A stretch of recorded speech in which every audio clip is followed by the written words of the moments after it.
क्या आप APS ID चलाते हैं? क्या आपके पास ये सब चीज़ नहीं है? नहीं तो आपको हो सकता है जेल। सो दोस्त, आज की इस वीडियो में हम लोग एक इम्पॉर्टेंट टॉपिक के ऊपर बात करने वाले हैं।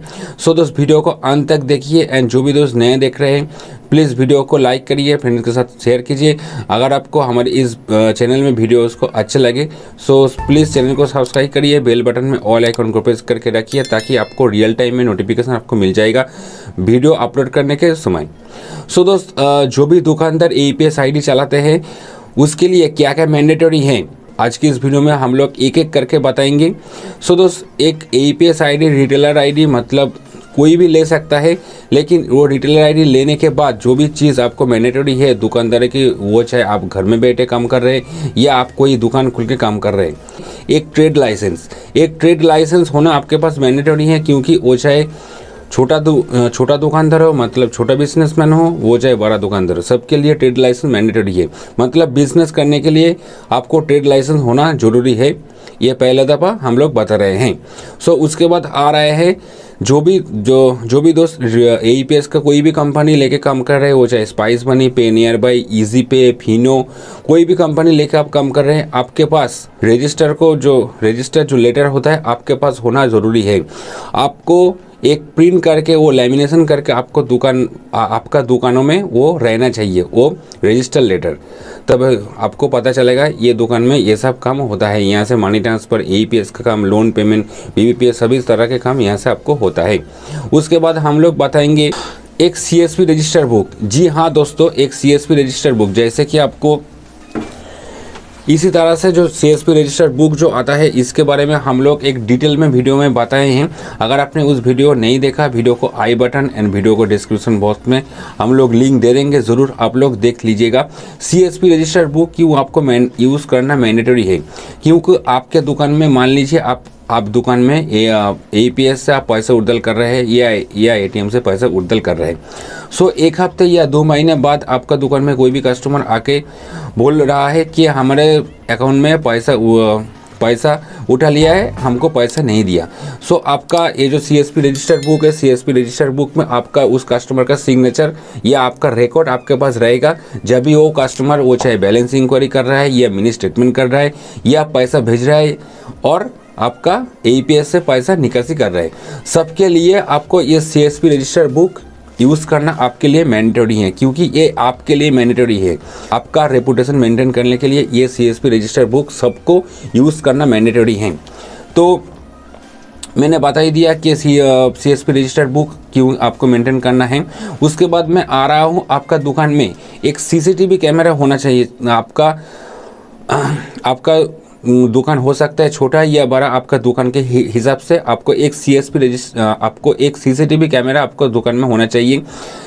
वो चाहे छोटा वो चाहे बड़ा, आपका आजू बाजू में जो भी इलेक्ट्रॉनिक्स का दुकान है या आपका ऑनलाइन में जो ढेर सारा कैमरा आपको मिल जाएगा, आपका दुकान में एक CCTV कैमरा होना चाहिए, क्योंकि आपका दुकान में पूरा दिन क्या हो रहा है क्या नहीं हो रहा है, आपका दुकान में सभी आप CCTV कैमरा में आप देख सकते हैं। सो कोई भी हो सकता है, कोई भी दुकानदार कोई भी कस्टमर के साथ झमेला हो रहा है या कोई कुछ भी हो रहा है, आप वो CCTV कैमरा चेक करके आप देख सकते हैं। इसके लिए कोई डिटेल में बताने के लिए कोई ज़रूरत नहीं है।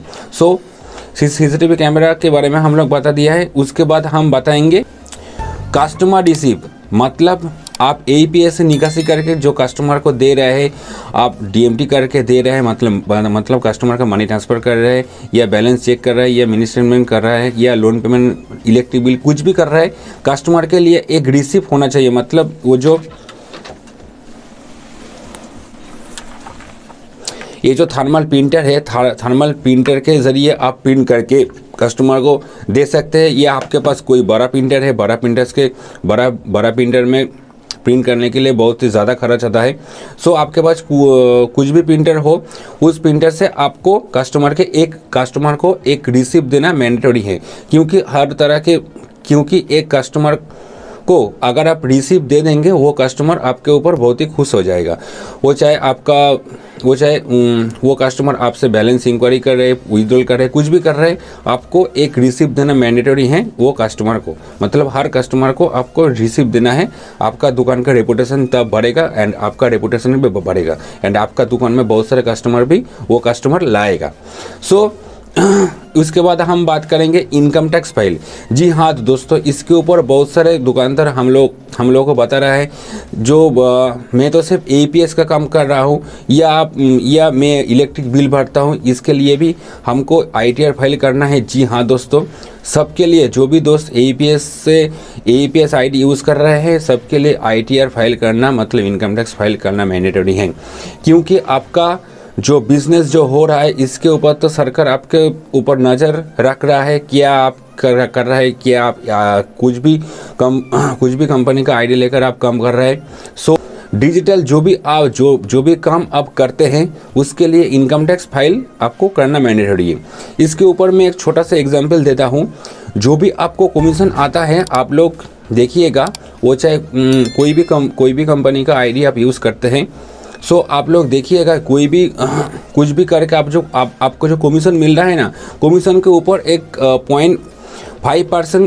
5% का एक टीडीएस अमाउंट करता है। वो जो इनकम टैक्स जो करता है, मतलब टीडीएस जो करता है, टीडीएस आपका जो पैन आईडी है, पैन कार्ड के ऊपर सीधा जमा होता है। इसके ऊपर हम लोग एक डिटेल में वीडियो लाएंगे। पैन कार्ड के ऊपर जो टीडीएस जो जमा हो रहा है, कैसे आपको देखना है।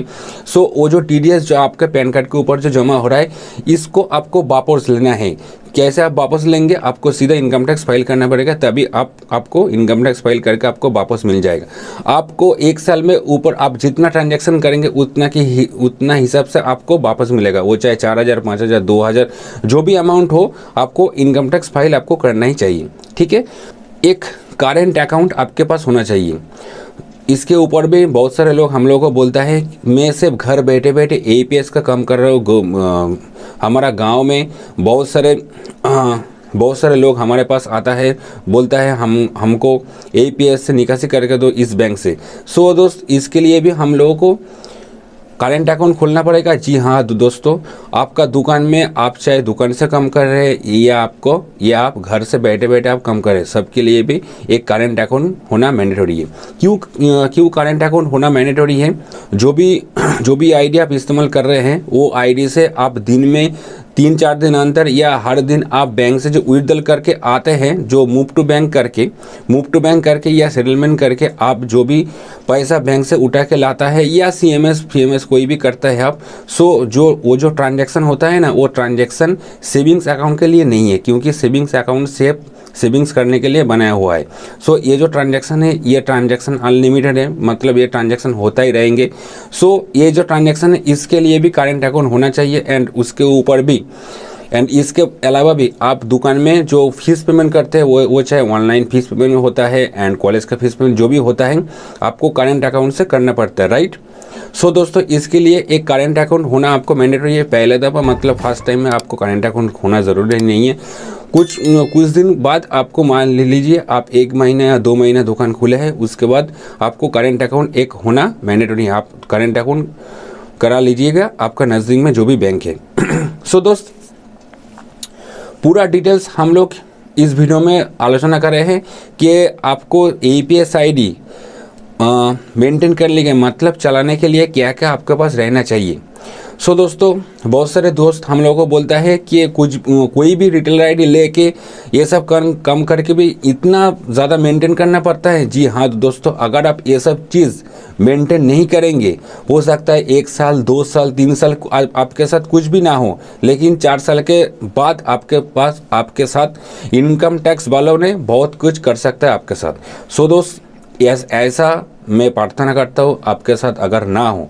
आपको ये सब सारी चीज़ आपको मेंटेन करना पड़ेगा, क्योंकि आपका रेपुटेशन का मामला है, आपका दुकान का रेपुटेशन का मामला है। आपका जो बिजनेस कर रहे हैं, बिजनेस अगर फ्यूचर में आप चाहे अच्छा चले, तो इसके लिए ये सब सारी चीज़ आपको मेंटेन करना पड़ेगा।